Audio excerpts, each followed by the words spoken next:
Thank you. Thank you, everyone, for joining this afternoon. We're really excited to hear this content on pregnancy, parenting, and drug use. This is part of our 5-webinar series, and we're grateful to the Division of Medicaid and Medical Assistance in Delaware for this series.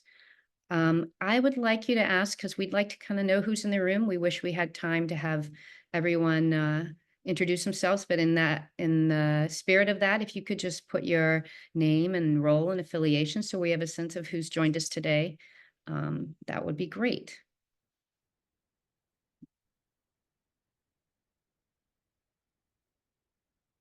So, as I said, this is the 5-part webinar series, and this is the 3rd webinar in that series. We have the recordings of the first 2 that we've already completed, and then we have one in October and one in November. The series is all on pregnant and parenting people as it relates to substance use disorder, and it's a free series, and we're really happy that you made it today. After this session, we will share the recording and slides, and there'll be a way to register for future sessions, and we'll, as I said, give you the recordings for past sessions as well. So the first 2 of the 5 series were on prenatal care. This webinar is focused on labor and delivery, birth in the context of substance use. And the last 2 are part 1 and 2 of the postpartum period. And the next one is on October 7th, which is less than 2 weeks away. And then the last one on November 8th. Please spread the word. We really would love you to share this with your networks. We have a kind of a broad audience for the series, but particularly managed care organization, outpatient medical providers, perinatal providers, including all levels and types of perinatal providers, specialty behavioral health and SUD treatment providers, and others. So the link is here, and as I said, I will send it out afterwards. And of course, you can use the QR code as well to get to the registration. Just a disclaimer that what you're going to hear today doesn't necessarily reflect the views of Bowling Business Strategies, DMMA, or Mercer, Government Human Services Consulting. And now I'm going to turn it over to our presenters, Dr. Mishka Turplin, Dr. Kima Taylor, Rachel Hernandez, and Lauren Polk. I'm so pleased to have them. Before I do that, I just realized I did not introduce myself. I'm Laura Line. I'm a principal at Bowling Business Strategies. And I also wanted to say we will probably do the Q&A at the end, but feel free to go ahead and put your questions, post your questions throughout. It just may take us a bit to get to them. So that said, I will turn it over to Mishka Turplin. Awesome. Thank you, everybody, for joining us. We can go to the next slide, which has like our photos and stuff. I'm going to introduce myself briefly. I'm Mishka Turplin, OBGYN and addiction medicine. Let me turn it over to Kima. Hi, my name is Kima Taylor. I'm the one controlling the slides, so that's where that kerfluffle was. But my name is Dr. Kima Taylor. I'm a pediatrician by training and co-founder with Mishka of Doing Right by Birth. And I'm going to turn it over to Rachel. Hi, everybody. My name's Rachel. I am here as a person with lived experience, and I will turn it over to Lauren. Hey everyone, really honored to be here with you all. My name's Lauren Polk. I use she, her pronouns, and I'm Senior Research Counsel at If, When, How, Lawyering for Reproductive Justice. Wonderful. I learned this new term when I was at a meeting the other day called transparent facilitation. So when you can't make it work, you just admit it. So I'm having some issues with the slides, but I'm going to try. So just want to the agenda for today's call. First, we're going to do some level setting like we always do, give basic context of why we're here. Then Rachel, who is going to give her story, and I'm going to say this, Rachel is much more than just a participant with lived experience. She has a great wealth of knowledge in this arena and really want her to share it throughout. Then we're going to go into the birthing experience, expectations for labor and delivery, and that's going to include conversations about the newborn. Lauren is going to do an amazing conversation around capture reporting, and then we'll open it up for discussion and Q&A. And so, next slide. In order to level set again, the reason we're having these conversations is because comprehensive treatment and medication are rare and unavailable for most pregnant people with substance use disorder. This disorder, this health concern that we say everyone understands is a public health and health concern, people can't even receive the comprehensive treatment and medication that they deserve. So I want to do some basic level setting, and it's really that we want to do this work in a way that leads to equitable outcomes. And so it is important to note that equity is not the same as diversity, equity, and inclusion. The latter is really important to getting there. It is not the same. Second, equity and access, equitable access, does not necessarily lead to equitable outcomes. You can have access to the OB, but as we said, there isn't comprehensive treatment, so you're not going to get the equitable outcomes that you may want to see. Okay, I don't know what's going on here. I'm sorry. Third, equity and equity lens has to happen in all areas: policy, practice, program development, implementation, evaluation. You can start in one area and spread, but our history has landed us in a place where it certainly was not treated as a public, individual, or public health concern. And so we really have to deconstruct and reconstruct all of the policies, practice, programs, development if we want to get to the equitable outcome. It really requires changing the way we were taught and often changing the way we think. Equity is not a pull out and add on. You do everything and you're like, oh, we're going to throw some equity in. It really has to be thought of from the beginning. Many different policies, practices, and programs, as I mentioned before, were embedded with an equity. So we have to address the solutions with that in mind and really start from the beginning. So I said the key is equitable outcomes from our policies, programs, and practices, wellness, outcomes. And this requires data and accountability. A lot of times we do stuff and we're like, I think that's going to work. But no, we actually have to see if it's effective and use data, disaggregate data, assess it, analyze it, and then hold systems accountable. That doesn't mean punishing people. It says, how can we do things better? And it's important when we collect this data, and this is very important, this topic, that it's not used to harm and re-stereotype, but used to improve outcomes. Yes, this is all hard, but it is achievable, and it has to be achieved. So what is our overarching goal? Equitable access to and outcomes from culturally and linguistically effective. And by that, I mean one where you go in with partnered, to have partnered expectations of what health looks like. So it's actually effective. You're not kind of talking next to the person. Cultural and linguistically effective, community-based, non-punitive, person-centered health and social services that seek to preserve and support families, that support improved wellness for parent, infant, and dyad. And as many know, the next is a really important quote for me, because we're thinking differently, really centering parent, infant, and dyad. And so this is a quote that comes from a book called Transcendent Kingdom by Yaa Gyasi, and it says, I recommend the book, but I mean progress in the sense of the natural way in which learning something new requires getting rid of something old. Like how discovering that the world is round means you can no longer hang on to the idea that you might one day fall off the edge of the earth. And now that you've learned that something you thought was true was never true at all, every idea that you hold firm comes into question. So I'm asking us to question the way we did things in the past and really open our minds to learning something new so we can have those equitable well-being, family preservation outcomes that we hope for. So with that, I'm going to turn it over to Rachel. Thank you so much. So hi again, everybody. My name is Rachel. The little girl in the photo was my daughter, Raiden.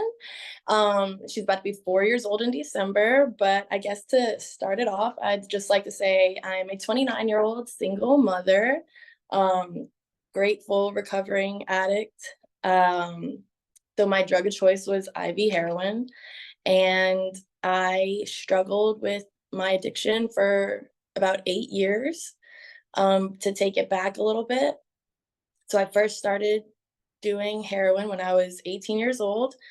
And over the course of my addiction, I tried many, many times to get clean, get sober, put myself in detox, put myself in rehab, over and over and over again. And over that time period, I did have, run-ins with healthcare professionals. And specifically, there's a story that I would like to touch on. It was probably the most traumatizing story I have when it comes to that. So throughout my addiction, I had my share of overdoses. And this one particular time, I did overdose and I was brought to the local hospital. And I will never forget the way that this doctor spoke to me and my family. I mean, it was so nonchalant, so like you could just tell there was no care. It was just over, I guess, the whole drug situation, overdosing. I'm sure he's seen a million of them, so he just was over it, sick of seeing it. But me, my mother, and my aunt were in the room crying. I just overdosed. It was a very traumatic experience, and we're sitting there crying. They're just like holding me, begging me to, like, I don't know, I guess get my mind right and get my life back on track. And he walks in the room, sits his leg up on my bed, puts his head on his fist like this, and just looks at me and is like, well, you died. You just died. I want you to know that, but be lucky you're not a case where I have to tell your family that you're going to be brain dead for the rest of your life. And my mom and aunt looked at each other and looked at me, and I was just like, is this guy serious? Did he really just say this in front of me, in front of my family who is crying their eyes out to me? All that made me want to do was go do more. And the only best way I can explain it is as an addict, or even as a person. I take that back. As a person, you're your own worst critic, so nobody is gonna put me down better than I put down myself. I already have no self-esteem. I have no hope in myself. I'm a completely hopeless heroin addict at this time. I have no confidence. I put myself through so many detox treatments. I've tried so hard to get clean on my own.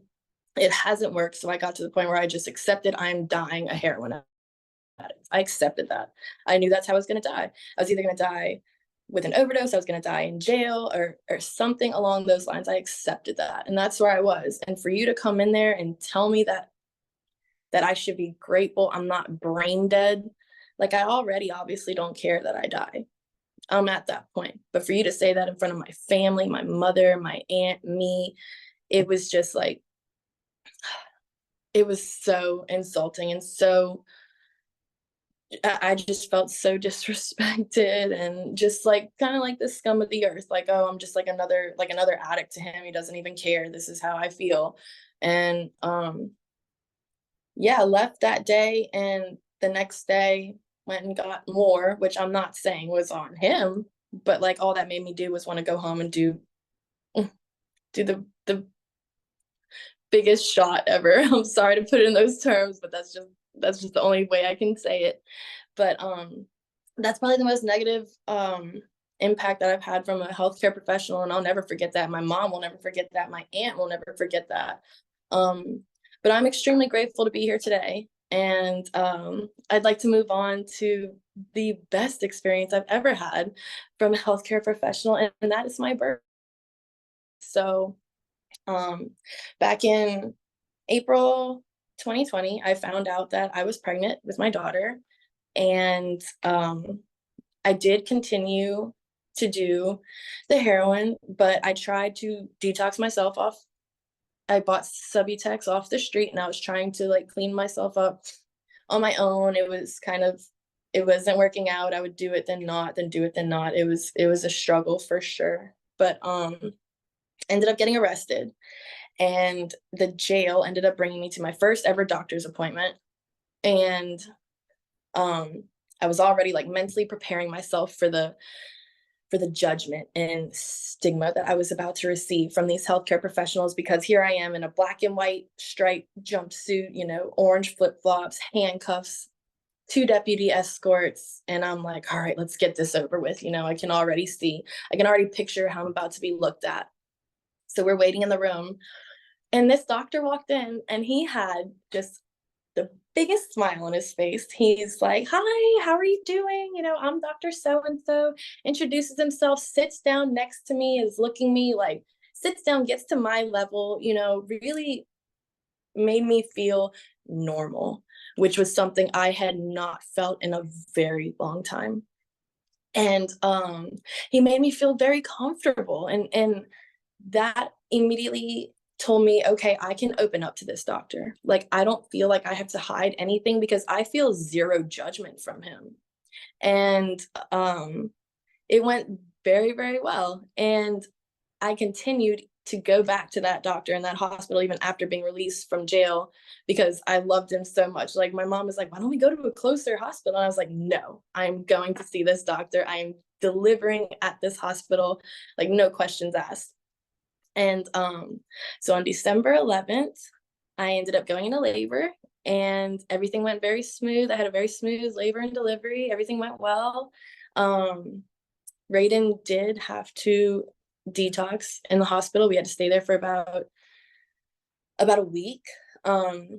They weaned her off the Subutex, which I was using morphine, but throughout that time, all the staff there just treated me with so much respect and compassion.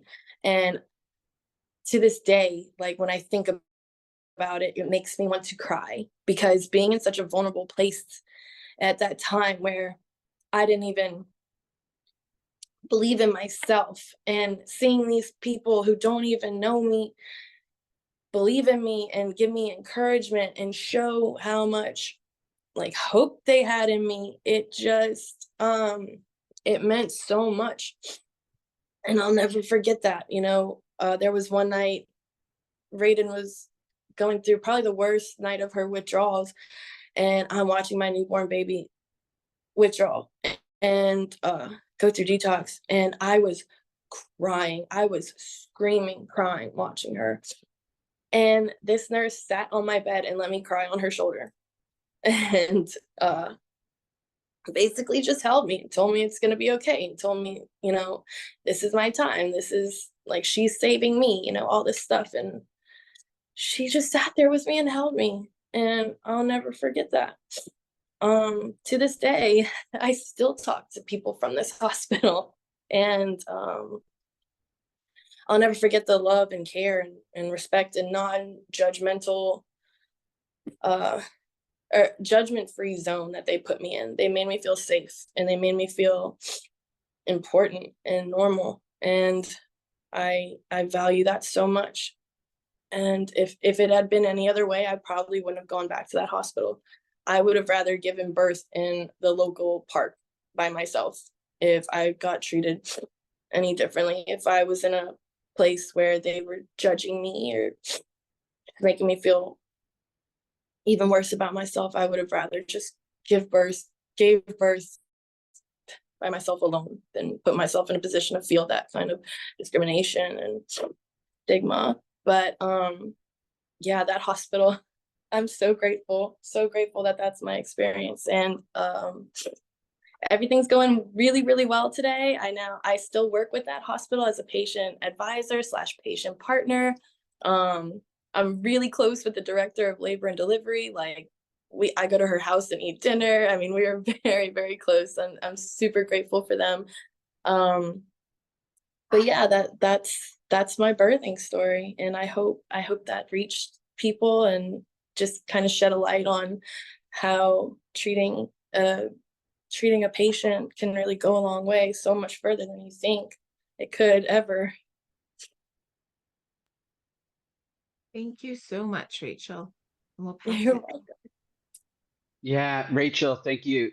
Thank you so much. Thank you for being here, being part of this, sharing your story and more. And one of the things as I advance, like to the next section, but I just wanted to pause and reflect on, was somebody told me once, that like opposites are alike in all ways but one. And your two stories sort of illustrate how like harming and hurting and healing are really two sides of the same coin. And I know like Dr. Melinda Campopiano, I saw her name on the participant list. She's been on this before, and she has a quote that I'm not going to get accurate. But she said something a while ago, something to the effect of and she's an addiction medicine provider. As a provider, sometimes we have to hold, somebody else's hope for them in like the moments that they're kind of unable to hold the hope.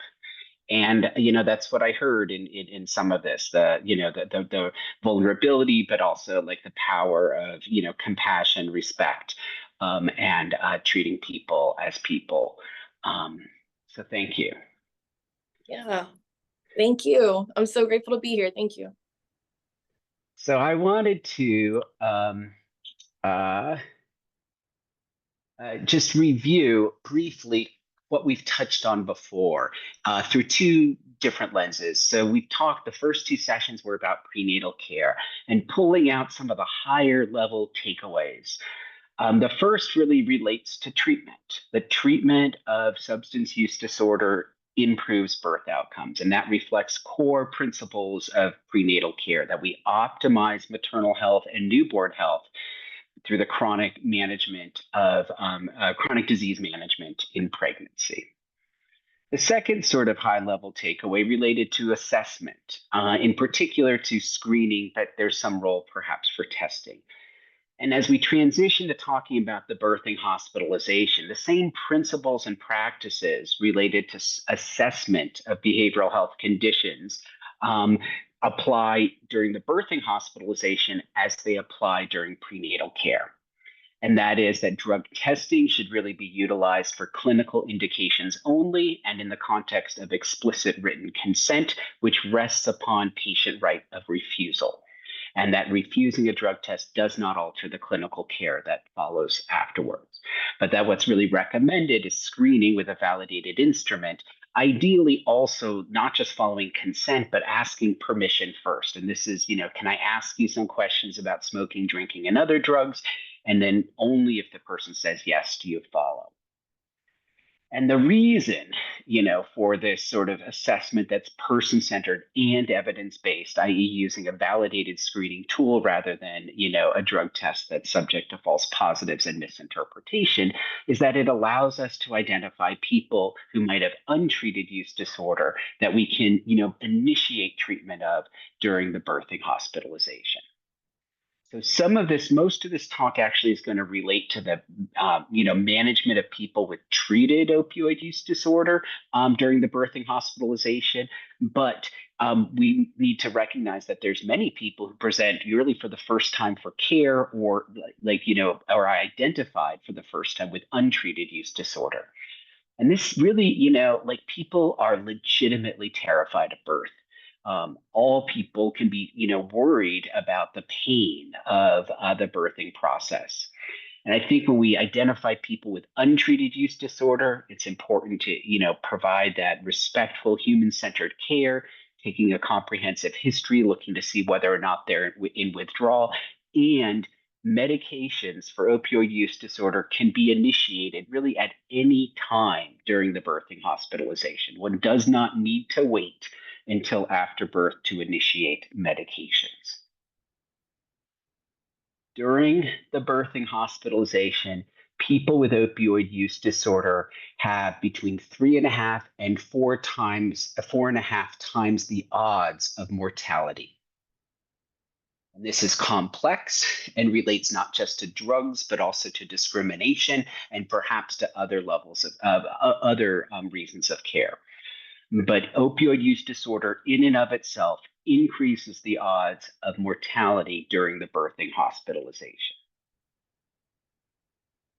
One big principle is that pain should be treated. Medications for opioid use disorder are not and should not be considered to be analgesia. In fact, people with opioid use disorder who are receiving medications and those that are untreated likely have like lower pain thresholds and greater opioid need to achieve the adequate analgesia. And so, generally speaking, analgesic management is multimodal. If opioids are used, and there's certainly a place for them, somewhere oral over IV. And if you're using a PCA, the only difference would be probably avoiding a basal infusion. No basal rate, just as needed. If you can, if you're seeing somebody who is, in prenatal care, planning for delivery is very important. This could involve perhaps, an anesthesia consult, in which case, during which, adequate management of labor pain can be discussed. It's helpful to tour both the NICU and the newborn nursery, sort of to know, what to expect when you deliver, and to really, within their provider that they trust more, to discuss their expectations, how pain and other things are going to be managed, and also what are potential sort of, strategies for dealing with unexpected. During the birthing hospitalization, the mode of delivery is independent of medications for opioid use disorder or treated versus untreated opioid use disorder. Decisions around cesarean delivery should be made by obstetric indications only. There is recently, this is a consensus statement and systematic review that was developed by the obstetric society, the anesthesia, the Professional Society for Obstetric Anesthesia, and Society for Maternal Fetal Medicine, and a couple of other folks that reviewed the published literature on pre-delivery pain management for pregnant people with opioid use disorder. What follows are is informed from that, but this is, a great and very up-to-date document. It was just recently published. So for actually both, anybody who presents to the birthing hospitalization receiving medication for opioid use disorder, one thing that providers need to do is to document dose verification. That's either for people with methadone, that means calling the opioid treatment program and recognizing that opioid treatment programs function usually from early morning hours to, midday to early afternoon at the latest. So timing the call when they are there. And then for buprenorphine, that's visible within the prescription monitoring program. Everybody should have their medications for opioid use disorder continued, and you need to discuss analgesic expectations and management. Generally speaking, early epidurals decrease the need for subsequent opioids and provide better analgesia than systemic medications. For cesarean delivery, it's all the same, except some hospitals have their own protocols. Look into it with sort of pre-medication with both acetaminophen, pregabalin. You can think about sort of a prolonged epidural, so leaving the epidural in longer, or even a tap block. One thing to keep in mind if your hospital leaves epidurals in longer is looking at the protocols, because sometimes the protocol is remove the epidural and then wait to provide oral analgesics. That can lead actually to a worsening of pain in that interval. So some places actually provide, oral opioids at the timing of the removal of the catheter to prevent people to really prevent getting behind in the opioid and in the analgesic management. There's also, you want to think not just multimodal, but non-pharmacologic management of especially post-operative and post-vaginal delivery pain, ice packs, heating pads, hydrocortisone, local anesthetics, and stuff like that. And then even thinking about, and this can be planned earlier, mindfulness exercises, visualization, relaxation, breathing, and in particular, like keeping mothers and babies together immediately postpartum actually improves pain and reduces like opioid need. So what about prescribing opioids upon discharge? there's less attention to this than there really was, 5 to 10 years ago. But this is one article that got a lot of notice and is one that I think is somewhat misunderstood. And this looked at 80,000 people who had never been perceived an opioid who received an opioid prescription following a cesarean delivery. And what they found was about 1 in 300 people continued the prescription. That means they asked for and received a refill. But this does not mean that 1 in 300 developed an addiction. They weren't able to drill down deeper to see what, whether it was a legitimate, continuation or not legitimate. But it's the issue is, to one, that people like following surgery likely need an opioid for a brief period of time.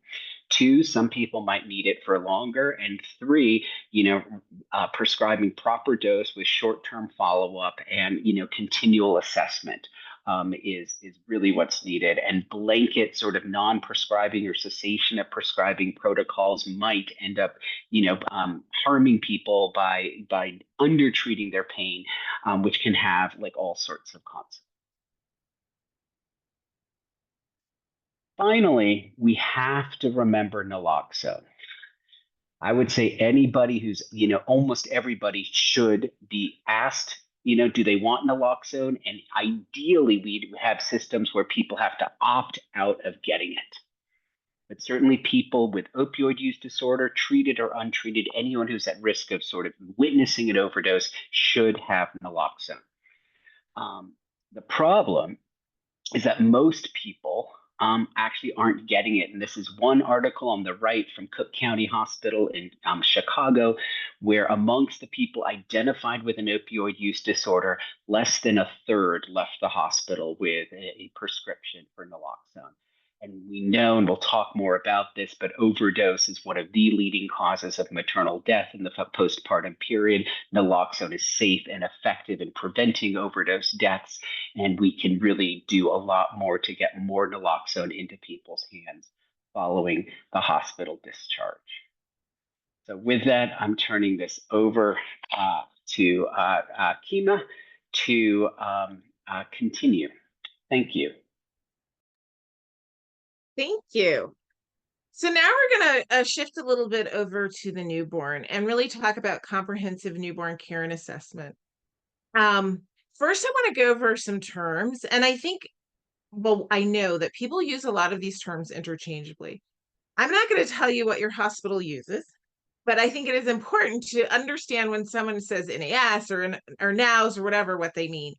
Originally, NAS was really kind of thought of as neonatal opioid withdrawal syndrome. But then there was the honest realization that people use other drugs besides opioids. So it's not really a revelation, but it became one. So let's be really specific and talk about neonatal opioid withdrawal syndrome. I have to be honest, people still use these interchangeably to relate to opioids. And then I put substance exposed newborn in there because that is another space where it's a recognition that people use drugs other than opioids. But if we're honest, people use these terms a lot of times interchangeably, and it's really important to get clarity when you're talking to someone. What exactly are they looking for? But anyways, so with that, knowing that infants in this particular time, I am using NAS to talk about opioid withdrawal syndrome. So it's important to know that infants with NAS or NOWS are born dependent on opioids. They are not addicted. And this is really important because early on, when I say early on, I am recognizing there's been opioid use prior to this crisis. So I truly mean, early 1900s up through currently. People believe that babies were addicted. They're not. They're born dependent on opioids. You provide the correct supports, and life goes on. NAS and NOWS is an expected and treatable condition among infants exposed to methadone and buprenorphine, which are the gold standards of care for pregnant and parenting people with OUD. Sometimes providers, family, others tell pregnant and parenting people, don't go on methadone and buprenorphine because your infant may have neonatal abstinence syndrome. It is important to know that this is a gold standard of care for opioid use disorder. It is expected that your infant may have NAS, but it's treatable. And so understanding that not having that gold standard, not having methadone or buprenorphine in pregnancy is much more dangerous than having it. And so knowing that your baby may have NAS should not be an issue. It is a treatable condition. And it is also important to note, though I don't know that I have it in my notes, that not every infant that is exposed to opioids will have NAS or NOWS. It is really a clinical, you have to define it clinically, but it's also important to know that not everyone will have it. So please use methadone and buprenorphine for pregnant and parenting people if in partnership, that's what the parent decides they want to use. So, as with other chronic concerns in infants, pregnant people and other caregivers should know when to seek infant care when needed. And pregnant and parenting people with OUD need all the same health and social supports as other women. You will note that I often have these conversations. I put them in the context of what we do for all pregnant and parenting people because it's important to me for myriad reasons. One, I know as a provider, when someone says you have to do something additional, providers are like, oh my gosh, I can't even do my basics, right? So I want you to understand this isn't something additional. This is something you do all the time for other, if someone has diabetes or if someone has hypertension, like this is what we do. And this is something that's easily put into your everyday protocols and the work that you do. And again, it's the right thing to do clinically. It's the human right thing to do. It's not an additional burden. It's what we seek to do in order to improve equitable outcomes. And we know that we have maternal child health crisis writ large in this country. So we need to do all that we can to improve equitable outcomes. We talked last time about other substances and newborns. And so those notes are is the conversation and notes are in the past webinar, but we're also going to touch on a little more in the future, just not in this particular one because Lauren has some really great information coming up. But I do want to note that we often talk about NOWs. There are other substances that newborns are exposed to. And that really gets to the idea of having conversations with parents and knowing those validated screens, those cultural linguistically effective validated screens. Next, here we go. Want to talk about a little bit about the signs and symptoms of NOWS. And again, this is a clinical diagnosis, right? They can have tremors, convulsions, twitches, futziness, poor feeding or sucking. That's going to get important. We talk about eat, sleep, console, diarrhea, stuffy nose. But again, it's not saying every infant is going to have all of these symptoms. It's not going to say that some infants are going to have none of these symptoms, right? So really being able to assess the infant clinically is going to be incredibly important. Just as you would assess someone who's had a meconium aspiration. If they aspirated and their APGARs are 10, you're less concerned if they aspirated and their APGARs are 5, and you're going to watch them pretty closely clinically. So similarly, this like having that ability to assess someone, which gets to kind of the next slide. There are a couple different ways to assess infants. First, there was the Finnegan scale, and then it was developed this modified Finnegan scale because it was less intensive. I'm going to go through this really quickly, but less intensive, but really a way to look at the infant and say, are they having symptoms of withdrawal? What should we do about it? However, we have, in the most part, we have moved on to a different assessment system, and it's called Eat, Sleep, Console. And the idea is for the Finnegan scale, often every 2 hours, every 4 hours, you're going in and checking the baby and waking them up. And in fact, kind of creating some of the same stressors that you were then looking for clinically to say whether someone would withdraw.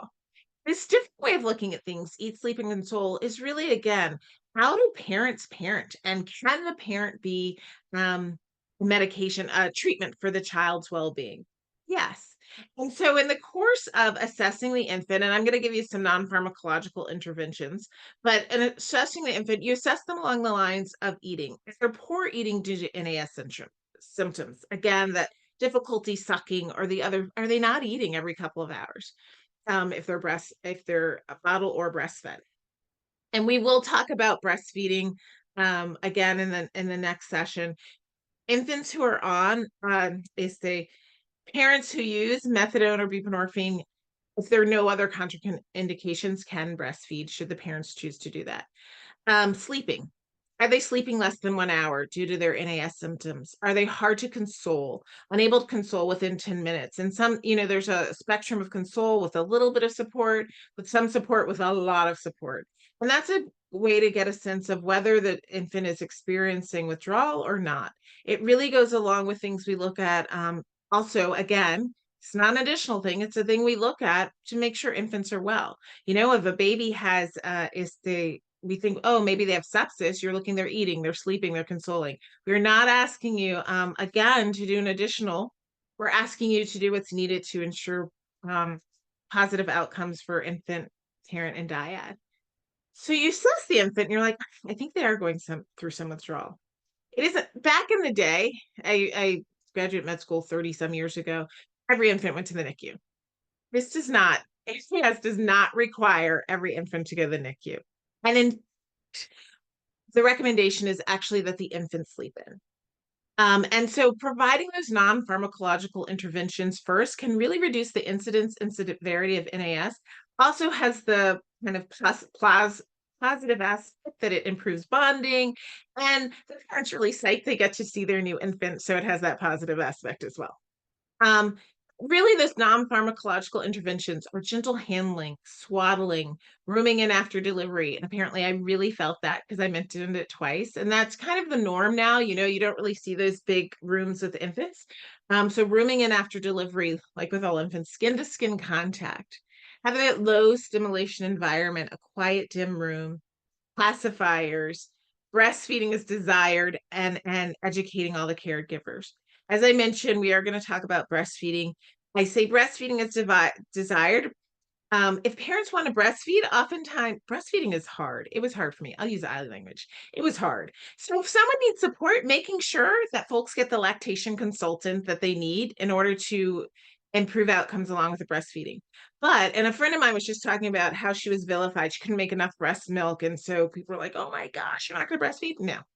This is working in partnership with a parent, recognizing if they don't want to breastfeed, you're going to be there and support them as well. So it really does get to that culturally linguistically effective and supportive partnered relationship between provider and patient, much like Rachel talked about at the beginning with that doctor who came in and is like, I gotcha. So it is possible that these non-pharmacological interventions are not going to be effective. Oh, I'm looking at the time.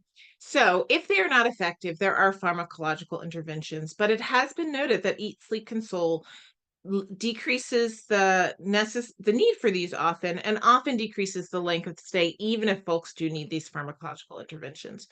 First line is usually opioids. Second line is phenobarbital, clonidine.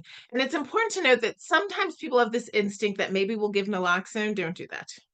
Yes, as Mishka said, when the parent leaves, they should have naloxone, but an infant going through withdrawal, you should not give them naloxone because it really, could be uncomfortable.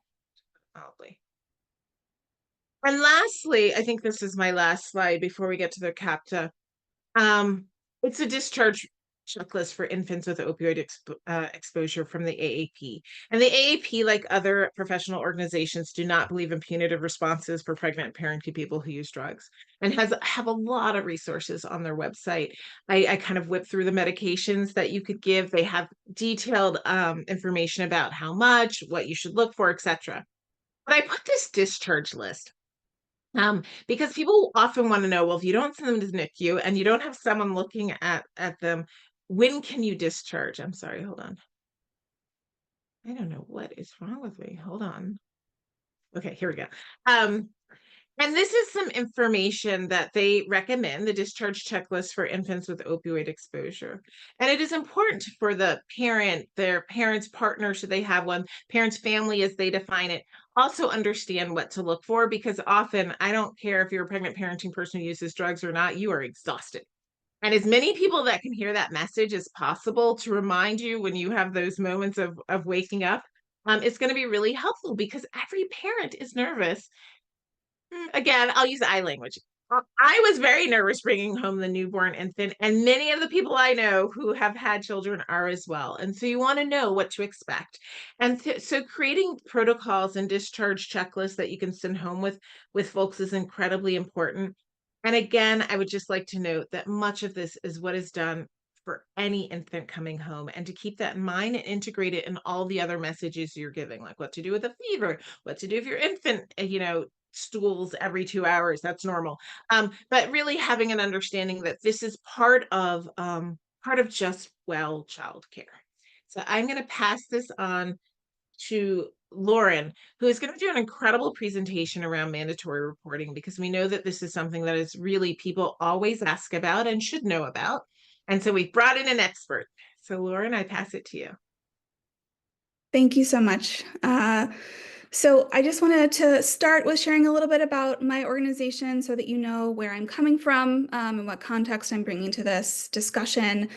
So If When How is a legal services and advocacy organization. We represent people who are in crisis. Typically, we are responding to calls from folks who have questions about abortion, about pregnancy, about child care, and I'll talk a little bit more about that in a moment. I also just want to point out that this is not legal advice. So nothing I say or share today is intended to or is legal advice. I really am hoping instead to share information today that helps you all put in context some of the things that we've heard as it relates to the law and information about the law. So again, my name's Lauren. I use she, her pronouns, senior research counsel at If When How, and I spend the majority of my working life really researching and talking about and writing about mandatory reporting. So that's what I want to speak with you about today. So when I talk about mandatory reporting, and I'm going to define this in a way you may not have heard before, I'm really referring to state-controlled intervention into the lives of families and individuals. And I'm really talking about a system that was created from its inception. We don't have time to talk a lot about the history today, but I did want to point this out. It was created to surveil and to police families. That was its purpose. And we're talking about a system that healthcare providers have been conscripted into, in some cases against their will, essentially deputized by the state to be a state agent during the provider-patient interaction. So again, like this might be a very brand new way to think about mandatory reporting. I think that I used to be a mandatory reporter. I worked in domestic violence, and I was really taught to think about it as a social good. Like this is an important thing. It can really ensure that kids get the care that they need, they get the help that they need, especially when we're talking about child abuse reporting. And a lot of the research that I've done in the interim has revealed to me that, in fact, a lot of times the opposite is true. I really know that it isn't fun to think that one of our professional responsibilities is essentially to surveil. And so my goal is really to put the power back into the hands of providers and patients and allow for evidence-based services to reach families who need them without separating families and without forcing providers to make reports that they feel are unnecessary at best and harmful at worst. And most of the reporting that I focus on in my work involves requirements for reporting to police and state agencies like Child Protective Services, sometimes called CPS, sometimes called the Family Policing System. I look at reporting that providers are required to do, but I also look at reporting that providers are allowed to do, or what I would call permissive reporting. And by and large, the thing that I hear most about mandatory reporting laws is that they're confusing. And that confusion is distressing to both providers and patients, in part because more providers are coming to understand the immense harm that can stem from a mandatory report. And I also want to be clear at the outset that mandatory reports are different from mandatory notifications, even if they sometimes end up with the same result. And if this is clear as mud right now, hopefully I will make it clear momentarily. So the reason that I got into this work is because our initial research really showed that healthcare providers were actually a leading cause of reports to police in the case of a self-managed abortion. My work is intended to uncover the actual mandatory reporting requirements and make sure that healthcare providers understand that they're never required to report a self-managed abortion to the police, and that doing so is actually likely a HIPAA violation. But as calls to our helpline for technical assistance and questions about mandatory reporting have grown, that work has necessitated a lens far beyond self-managed abortion. And it's the work with many collaborators that led to the CAPTA resource that I'm going to share with you. And it's this work that confirmed my deep suspicions going back to when I was a mandated reporter, that this system is actually steeped in racial and class bias, and it's deeply harmful to families in many cases. So I want to talk about that bias for a moment. So even though rates of child abuse are the same across racial lines, meaning they're very similar, right, for white children as they are for children of color, the rates of reporting are 2 to 4 times higher for Black and Native children. And what we know from studies is that less than 2 in 10 children who enter the foster system do so due to allegations of physical or sexual abuse. So many of these removals are rooted in poverty, such as wearing dirty clothes, inadequate housing, missing school, being left home alone. And that last one we know is related to the issue of having a lack of access to reliable and affordable and safe childcare. And other reports are related to healthcare concerns such as substance use. And I want to talk about that with you today. But before I do that, I want to be very clear for my talk today. Child abuse is real. It is a real concern. And I believe that we are all responsible for addressing it. And I know that the current system we have for doing that is not working in order to address that issue. So reproductive oppression and discrimination and state violence have really always been a part of this country's history. And I think that this goes back to the history of both the open genocide of Native peoples, as well as the quiet genocide of forced cultural assimilation that occurred during the era of Indian boarding schools. You'll see here in a graphic from Movement for Family Power that Indigenous parents are also 46% more likely to have their parental rights entirely terminated than white parents. I also just want to note that there's a big history that I could share that might give all of this more context. We don't really have time for that, but I really do want to recommend the work of Movement for Family Power to learn more about that. And I want to be clear about what's on this slide, especially because I know many of you work in medicine or fields adjacent to medicine, right? Mandatory reporting is not an evidence-based practice. It does not have evidence-based underpinnings. And neither is punishing providers for a failure to report. In fact, we have seen reports from people who were initially in favor of and helped craft the invention of the system of mandatory reporting, who later reversed position and said, actually, now that this is in place, we have noticed that the system has as much chance to harm a family as it does to help them.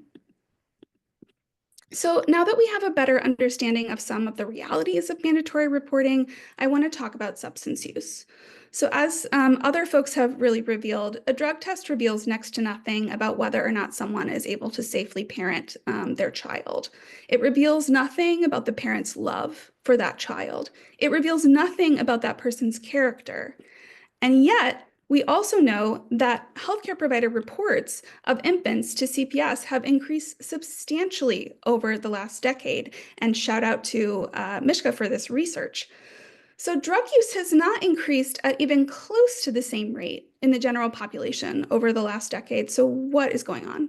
One of the things that we think is happening is that more and more hospitals and facilities are implementing universal drug testing requirements for pregnant and birthing people or for newborns.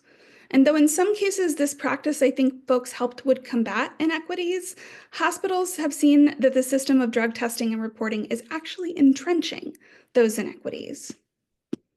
And I also want to be clear that this is in spite of the fact that only 2 states require by law drug testing of pregnant and birthing parents, and then only in some circumstances. And those 2 states are Minnesota and North Dakota. And only 4 states require drug testing of newborns. And again, only in certain circumstances. And those are Minnesota, North Dakota, Louisiana, and Wisconsin. So Delaware not present on this list. And to sum up, I just want to say, like, as an overarching thing, this is what we know about reporting. It's discriminatory. It's discriminatory based on poverty. It's discriminatory based on race. It's discriminatory based on disability and based on who has access to the right language to avoid a report, among many other things. It's also discretionary. Healthcare providers have to decide to report, then CPS has to decide to investigate, and then a prosecutor has to decide to pursue charges against a family. The system isn't working. It doesn't do what proponents want it to do. It's harming people more often than it helps them. So with that said, one way that you all can start pushing back on the harm that these laws do cause, especially if you're a healthcare provider, is asking these questions. So understanding what resources exist in your community for your patients that might provide an alternative to reporting and still get them the support that they need. Understanding how hospital social workers might be able to support a family in lieu of making a report, and understanding what to do to minimize the harm of making a report. And the appendix of the resource that I'm about to share includes more information and resources that you can check out. So if your hospital doesn't have a policy and pattern of reporting, great. I don't think that you need to change anything there. It likely means that the hospital is trying to follow the laws narrowly, and that's what we want. But if there is a practice, then I hope that this CAPTA resource that I'm going to share really helps provide clarity and hopefully will help providers start conversations around why the policy at their institutions requires reporting beyond what is required by CAPTA, which is the federal law on child abuse prevention. So the purpose of this reporting resource is a direct result of our existing technical assistance work. This was something that folks asked for, they really thought would be useful. And so it's a 50-state overview, right, of testing and reporting laws. Part of the reason that we did this is because of the lack of clarity around reporting, to address over-reporting and to help support providers in making the policy changes that they want to make at their institutions. So using this resource, we included, as I said, the summary of legal requirements on testing and reporting. We also have tried to define statutory terms, and relevant information from legal cases is included, and guidance and policy language from state child welfare agencies where that's appropriate. But I also want to point out on this call that when child welfare agencies sort of promulgate information or rules that is designed to help their folks interpret the law or their folks apply the law, that's not binding on healthcare providers. That's CPS as an agency interpreting their own guidance, right? So sometimes I feel like CPS comes in and trains healthcare providers using their own agency guidance. And I understand the impetus, but I don't think that it's actually quite correct to do that, because I think that what we want to do is healthcare providers are really sort of a stopgap between families being overreported and families being involved with a system whenever that's not necessary or needed. We don't include in this resource specific institutional policies, right? Those are super varied, so those couldn't be included. We're not giving legal advice or medical advice. We're not including information about general child abuse and neglect reporting, though if you do have questions about that, we're hopefully can be a resource for you on that. And we wanted to make clear the difference between plan of safe care requirements for notifications and actual reports. So that's in the report as well. And we don't include testing and reporting requirements for other health conditions beyond substance use disorder. Oh, go back one. So I want to do a close-up on Delaware. So the information that we found about Delaware's testing and reporting requirements is that a drug test on a pregnant or birthing person is not required by Delaware law. And as has been emphasized by Mishka and Kima, if a screening does indicate the need for a drug test, providers should ask for and get informed consent prior to drug testing the pregnant or the birthing person. Additionally, a drug test on a newborn in Delaware is not required under the law. According, however, to the Division of Family Services, all birthing hospitals in the state do universal testing at labor and delivery. It says that they do this with informed consent from the pregnant person. I hope that that's true. But I think that we've already illustrated some of the harms that can potentially stem from universal testing and reporting. So what is the law is if a provider is involved in the delivery or care of an infant and identifies that infant as being affected by substance use, I'm using quotes there because that is the legal language, affected by substance use withdrawal or fetal alcohol syndrome disorder, Delaware law mandates a notification to DFS. This is not the same thing as a child abuse report. It's not the same thing as a child neglect report. Some states, I don't know if Delaware has done this, some states set up a separate line that's entirely for CAPTA notifications, right? It's entirely for the healthcare provider or person who's working with a pregnant or birthing person to call that line and say, hey, I'm just making a notification that I have made a plan of safe care with this family because there is the infant was born substance affected, right? That's not usually true in most states. Most states, it's one number, you call the line, and then sort of CPS makes a determination about whether or not they want to investigate that way. It leads to a lot of extra work on their part, and it leads to a lot of unsubstantiated sort of reporting policies. And I want to make clear that this notification does not apply in Delaware if the presence of the drug is the result of medical treatment for the newborn or the birthing parent. So it doesn't include medicines like buprenorphine or for opioid use disorder treatment or medical marijuana if taken as recommended, right? So I think those are important things to note about how Delaware interprets their responsibilities under CAPTA.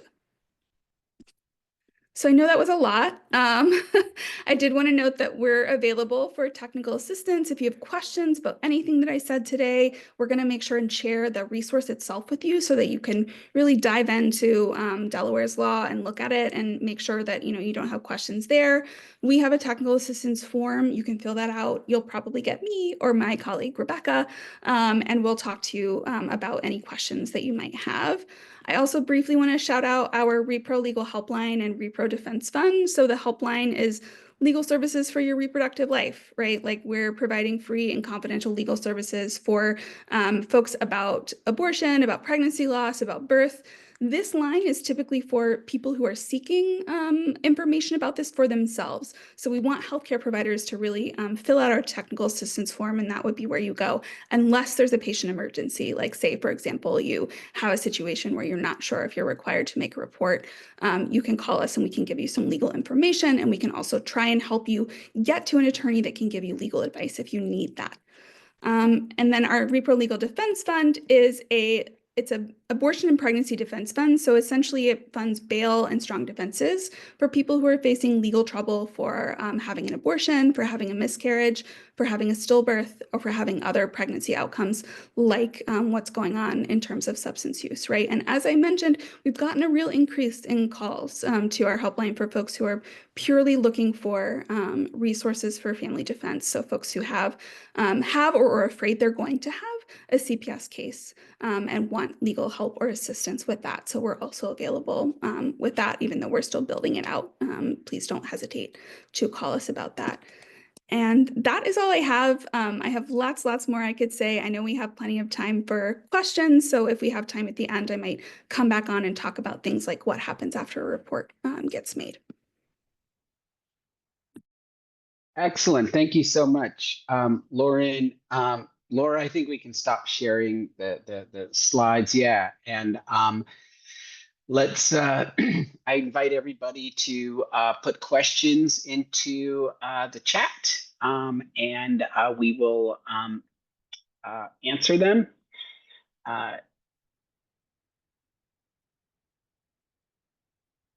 There was one question that somebody asked just to us as the panelists that I'll share and part of the answer to, which was, shouldn't the Narcan be given by the treatment center with family education? And I understood that question as being it's more than just a prescription, it's like some education, and that's true. And I'll say that the education usually takes like a minute. And what you can also consider doing, and some orgs do this, is having packages with naloxone and have packages with naloxone and instructions and stuff inside of them. So you're directly handing that to the person, because giving somebody some information verbally, but then having them have to remember it in the acute moment of needing to administer the naloxone, having coupling, the actual medication with like just a brief, just like a brief instruction, I think is probably the best way to do it. And lots of harm reduction orgs do that. Yeah, go ahead, Kim. Can I just add to that? Another nice thing about getting the sample is like giving someone a prescription. Sometimes the pharmacy doesn't have it, but even outside of that, you are just going home with a newborn baby. Like the likelihood that you're going to get out to the pharmacy and fill that prescription right away. So really, yay for the actually giving a sample.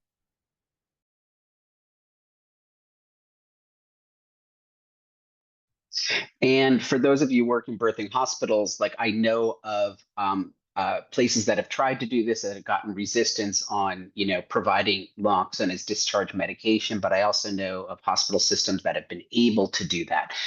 So there's a billing, there's a payment, there's a documentation thing, but we send people home with paper bags filled with all sorts of different kinds of medications, and it's easy. It's possible, I guess I'll say, to figure out ways to put naloxone into that bag with little other stuff.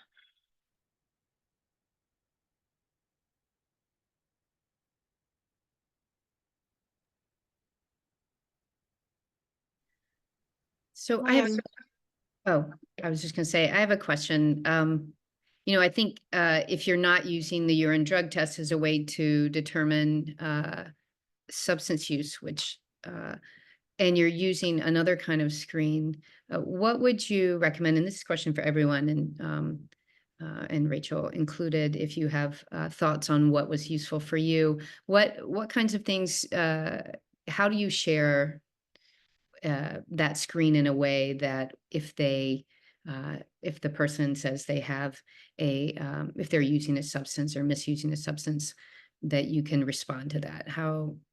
What's your suggestions on responding to those screens? Specific.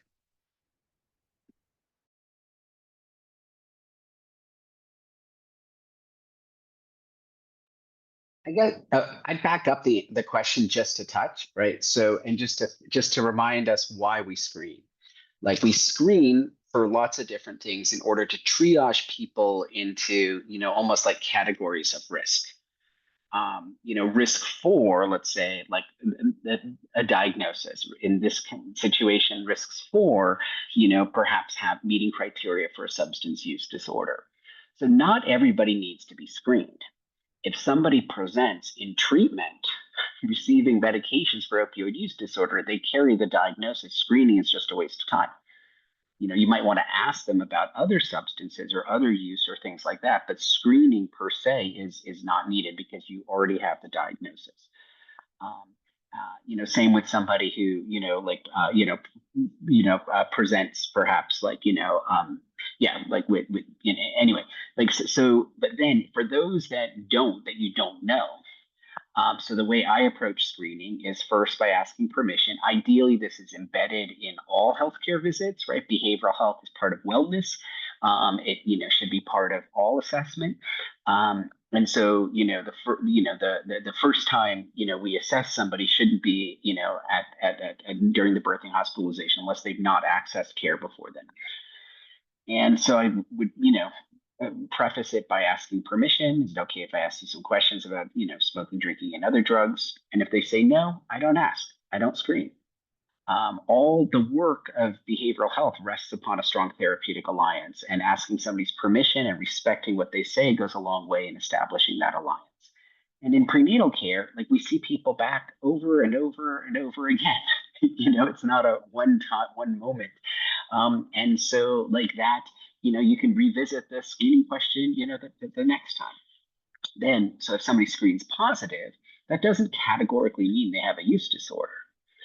So what really the next step is, reflect the screening results back to them in the context, like what we do for alcohol. Oh, you said that you're drinking, like a bottle of wine every other night, that actually meets criteria for binge drinking and heavy alcohol use, like for women, and that puts you in the top 10% of alcohol consumption. And then sort of pause and have people, react to that, and then walk through the diagnostic criteria, which are short. There's 11 items, to see if somebody meets criteria for use disorder or not. And if they do, they need treatment.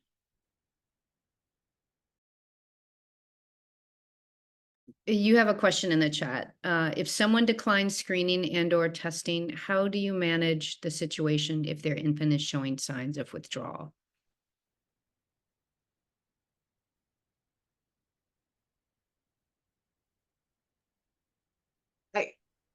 So I want to second what Mishka said previously, but in this instance, again, if a parent hasn't had prenatal care and they come in, their infant showing macrosomia and other symptoms of gestational diabetes, You treat the infant. You're like, okay, clinically, it seems like you have signs of withdrawal. And then you go back and talk to the parent with whom you've created that relationship with, right? Because it's partnered care.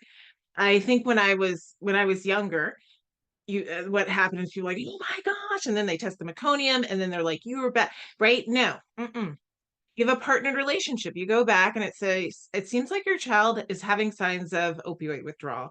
We want to, we're going to check them and assess them using Eat, Sleep, Console, blah, blah, blah. This is how we're going to take care of your infant, show that you care, that you want to take care of the infant. And you say, so I want to talk to you. Like, is there anything you've been using in the recent, is they, like, essentially you then kind of do the screen and you're like, and one, consent. I want to ask you some questions, but two, say, I'm asking you this because I also want to make sure you as a parent are supported and get the help that you need. Right. And so it's looking at that dyadic care. It's not, again, we make it seem like this is something that never happens in life before, but many babies have symptoms of gestational diabetes when they come out and the parent didn't know. And that's usually because the healthcare system has failed them in that realm. But that's a whole other issue. Similarly for hypertension. And so I really want us to remember, like, we're here for a therapeutic partnered relationship with the parent and the infant and the dyad. And so we treat it that way. Yeah, and I'll just add to that generally speaking, people, when you explain to them why you want to do a drug test or a drug screen, and you explain why you're obtaining that information, what you're going to do with it, most people want their themselves and in particular their newborn to receive the best care possible. Second thing is that, like, the drug test or drug screen is not the sole piece of information we have around drug use and exposure. There's the medical record, there's the prescription monitoring program, there's other sources of information. So it's not the only place that we get this information.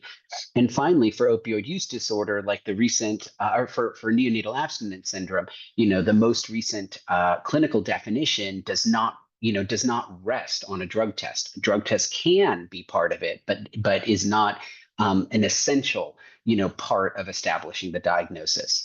So, and can I just add, I think it also gets to we have to get rid of the punitive atmosphere. We get rid of the punitive atmosphere, people are not afraid to come into prenatal care early. So you've created these relationships, right? We have abdicated the relationships because we created this environment. And people are always like, oh, they're not going to tell us. When you have a relationship, you'd be surprised what people will tell you. Not related to substance use, even around sex, like all of it, because you've shown that you care. You're going to work with them to support the parent and the dyad, and how you're going to do it. And you do it in a partnered way. But part of what's making it harder in this particular around substance use is we've proactively created an atmosphere that makes it harder to have an honest relationship, because there are really negative consequences that are for everyone, inclusive of the disproportionate aspects. And so it's like a deconstruction, as I was talking about, to get those equitable outcomes. You have to deconstruct what we did in the past and reconstruct something that's going to lead to the equitable outcomes that we want to see. I just want to add to, legally, I think that I would love for us to talk briefly about the difference between, like, a plan of safe care and a report for child abuse, right? So your legal responsibilities might be in conflict with your medical and ethical responsibilities in this area, which we hate. I don't want that for you. But I think that it's important to remember, right? Like, if there's a substance affected infant, then CAPTA, the federal law, requires a notification to CPS, but you do have some discretion in determining what infants are substance affected, right? That term is not defined on purpose, because the federal folks who promulgated this law, wanted you all to be able to have determination and discretion about what that looks like, right? So I think that doing that in a way that is really taking into context the whole life of the family, the holistic, look at what's going on in the birthing person's life will be helpful. And then, in terms of actual reporting, right? Like, if you do have a legitimate, like, reasonable belief that someone is that an infant is at risk of child abuse and child neglect, like, that requires a report to CPS.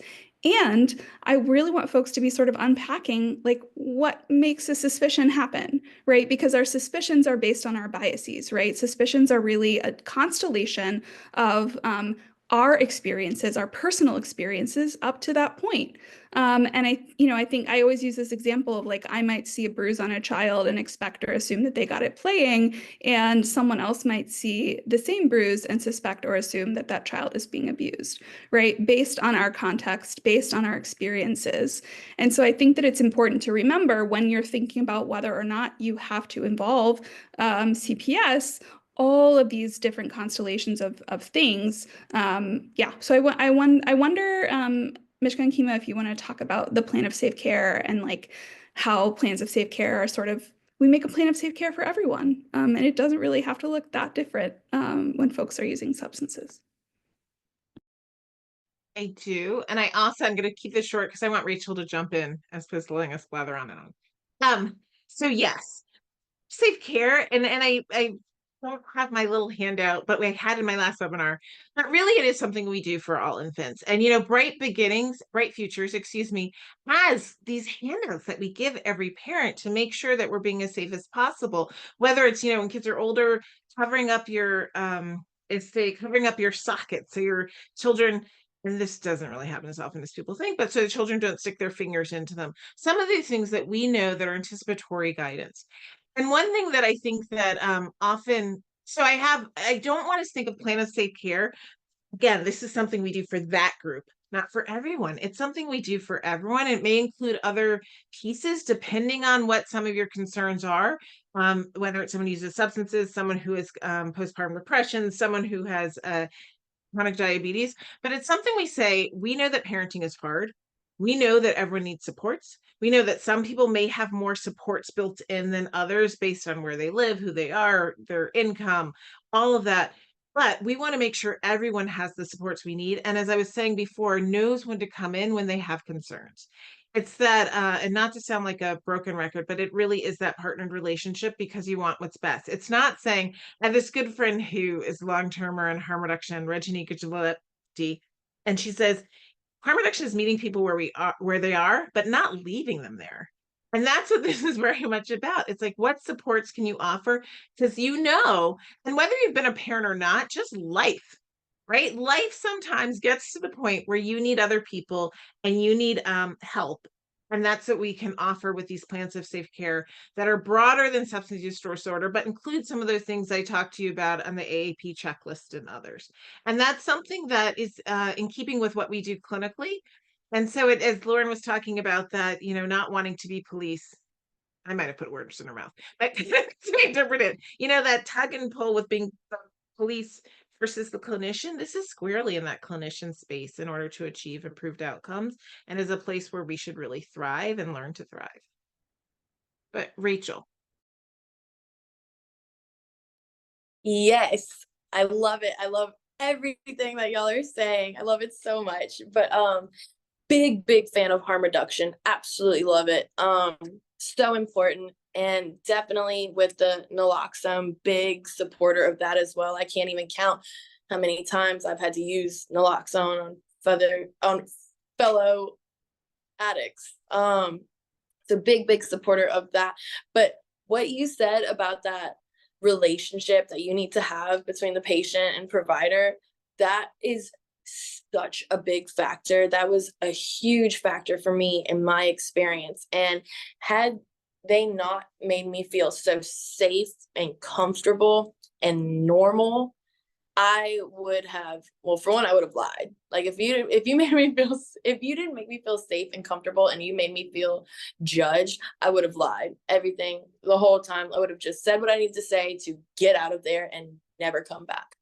So them creating like a safe space for me, a safe environment, and just I keep wanting to say normal because that's the only word that comes to mind. Just normalize, treating me the same as you would anybody else, treating me as someone who has, like you said, like diabetes, any other thing, just normalizing it. Like the first question I was asked, like if you do have to screen, how do you kind of handle it? And the first thing that comes to mind is saying it in the most non-judgmental tone you possibly can. Just make it sound like you are fully there for them and that for that mother or family and their child, and let them know that you are there for them. You're going to do anything and everything you can to help them and be supportive and just non-judgmental. That's such a big thing. And just treat with respect and normalize, just normal. Please just treat us normal. I shouldn't say us, but you know, me, I guess that's why my story was so successful. But yeah.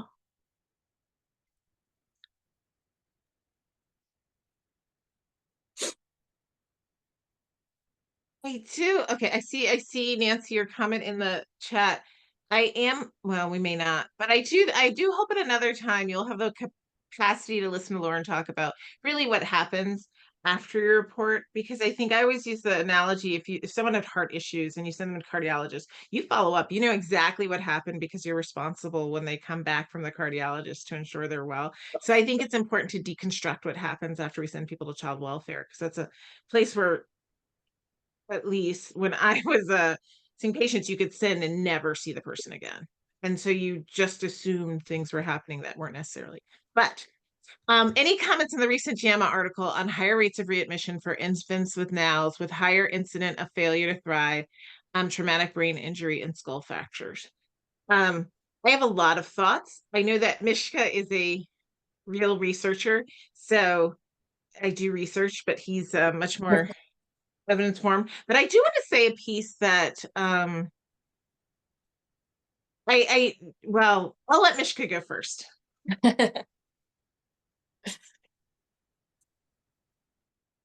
There's a lot to unpack in that piece. First of all, second of all, just it also noted higher rates of readmissions or admissions with maltreatment and neglect. Question that I had for the maltreatment and neglect was whether it was, you know, clinically identified or whether it was just reflecting the policy environment of reporting that was not, you know, sort of stratified. The other thing just to keep in mind is that the two big pictures, I think one is that these are, you know, remain very rare events in both the exposed and unexposed groups. So in both the group with NAS or NOWS and the group without. But second is the assumption, I think, that sometimes when we read these things, that separation might have prevented this. And, you know, I think the big picture is that, you know, like as Lauren said, you know, child abuse is not even knowing whether these are actually abuse related events, but child abuse is rare. It's preventable, and it's completely, you know, within our responsibility, you know, to assess and respond. But there's not, I don't think that this sort of supports the assumption that removing you know, infants for opioid exposure or for neonatal abstinence syndrome would prevent, you know, these adverse outcomes if these are associated with maltreatment, neglect, or abuse. Yeah, and I just want to add to that, agreeing with Mishka, and I would say also look at the outcome articles around foster care. And so what this says to me is that we need to do a better job of that support again, right? These are incredibly rare events, but we don't want rare events either. So what that means, again, is how do we work in partnership with families and say, where are the supports you need? Even outside of, like, forget substance use for a minute. Parents often who have been accused of abusing their children are like, I was tired, I was frustrated, I had no supports, I had no childcare, like, right? The things that we know that we can provide and support. So this says to me, and again, I also have some hesitation taking one article, but for these but this says to me, like, we need to do a better job of all these systems. It doesn't say, well, then we should separate folks. It says we need to reconstruct and look at all the systems because we do have a job. Part of harm reduction is also decreasing harm for infants and the parent and the whole dyad. So let's all get together and deconstruct and reconstruct the system so it really provides what's needed so that we don't have articles such as this. I also think that, going back to what Mishka said, there's an assumption that separating would have prevented what happened. And we don't know that, right? We don't know whether this article isn't clear, whether or not that happened, whether or not it it didn't happen. I think that, a lot of infants who are born with withdrawal symptoms are reported, right, to CPS. And one thing that I want to share really quickly is just the stress that happens for families whenever CPS is now in their lives and it wasn't there before. Right. So I think that we think of reporting as helping people and connecting them to resources, and that's rarely what happens, right? Child welfare workers are extremely overworked, understaffed, do not always have the ability, right, to connect, or willingness sometimes to connect families with supportive resources. So I think that, I think talking about briefly what happens after a report is made might be helpful here. So I'm going to go as fast as possible. So essentially, there's a positive drug test. The medical provider makes a report, and what follows is an extremely common course of action, right? So a caseworker will begin an investigation. During that investigation, the caseworker is speaking to the birthing person's care providers, to their neighbors. It can include questioning that either hints at or openly shares details about the allegations of abuse or neglect against that person. It can look like interviewing the birthing person's older children alone, at any hour of the day or night, and those interviews are allowed to use coercive language. And the one constant that families affected by these investigations have shared with us is that they can be really painful, they're really invasive, and they feel oftentimes more like a game of gotcha than a way to genuinely assess what a family's needs are. And reports based on positive drug tests are fairly easy to substantiate or to indicate. And what that means is that the caseworker determined that there was some credible evidence to support the content of a report that was made. What the heck does credible evidence mean, right? It's a legal term of art and it's an incredibly low standard. In other words, when there's a positive drug test, a Child Protective Services caseworker can substantiate nearly anything. So what I want mandated reporters to think about is that if you're reporting positive drug tests, but you really don't have serious concerns about a family, then what that means is that you're making a report with the hope that a family will get support. But in reality, the only thing that you can be certain of is that that report will likely be substantiated and that parent's name will be listed on the state central registry for child abuse for many years, and in some states for the rest of their life. And that has direct consequences for their family's economic well-being because it significantly restricts their employment opportunities. So really the harm that flows from a report can't be overstated, and the stress that it puts on a family can't be overstated. At this point, the state agency has two options. They can offer services which they claim to be voluntary, but are actually quite coercive, because oftentimes if a parent doesn't want to or need to engage in those services, or they're genuinely unable to engage in them, then the child protective worker can just file a case in court and ask the judge to issue a court order for those very same services. So what was voluntary is now mandatory. And services are inclusive of things. Sorry, Laura? Oh, I'm sorry to interrupt, Lauren. It's okay. But I think I may need to, we have 1 minute left and do a quick wrap up. So I apologize, but it's okay. But I appreciate it. And I appreciate that you put out there your information that people can reach out to you for advice, and the report that you put in the chat as well. And we can put that link in the follow-up to the attendees as well. So again, apologies for having to interrupt, but I did want to make sure that people knew about the October 7th session, and had the link in the QR code here. But I also just wanted to really have a chance to thank everybody, Dr. Taylor and Rachel, Lauren, and Dr. Turplin for your valuable information today. Really, really very powerful. And thank you all for your time and for presenting. And I'm glad we have a recording of it that we can share with everyone. So there, and in the slide deck, you'll see there's some additional sources and tools as well. But we hope we see everybody on the 7th, and wish we had more time, but it is 3:30, so we're gonna call it. Thank you, everyone, so much. Bye. Thank you Yeah. all.